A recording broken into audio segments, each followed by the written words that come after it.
Les victimes des combats dans l'est de la RDC ont bien du mal à accéder à un lieu sûr pour se faire soigner. Beaucoup affluent vers le centre hospitalier Bethesda à Goma, où la Croix-Rouge a déployé une unité pour la prise en charge des blessés de ce conflit entre le gouvernement et les rebelles du M23. Cette jeune femme est arrivée fin octobre après un assaut sur son village qui a coûté la vie à son époux. La bombe a explosé dans ma maison et a tué mon mari.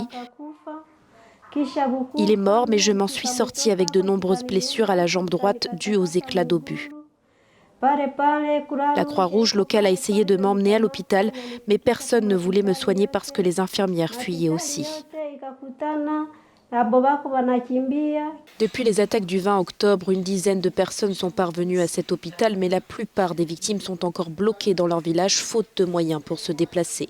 Malgré son traumatisme et ses blessures, Furara a réussi à accoucher de jumeaux. L'assistante médicale qui l'accompagne salue son courage.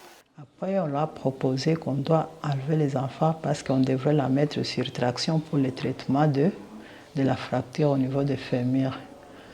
Mais quand je parlais avec elle, elle était déjà consciente que son mari était mort lors de l'incident, mais ce qui restait sa grande force ou bien sa grande préoccupation, c'était ses enfants. Quel était le sort de ses enfants?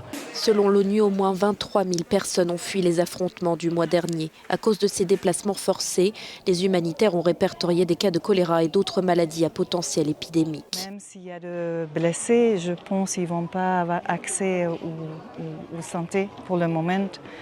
Donc, on risque de recevoir beaucoup de blessés une fois que le conflit se calme ou s'il y a un corridor humanitaire qui s'ouvre pour les blessés pour arriver ici, on risque d'avoir beaucoup de blessés. La situation humanitaire catastrophique semble forcer les dirigeants régionaux à agir après la promesse du dirigeant rwandais Paul Kagame d'appeler le M23 à un cessez-le-feu. Au cours d'une visite à Kinshasa ce lundi, le président kényan William Ruto a déclaré que la force régionale est-africaine était en cours de déploiement afin d'imposer la paix aux groupes armés.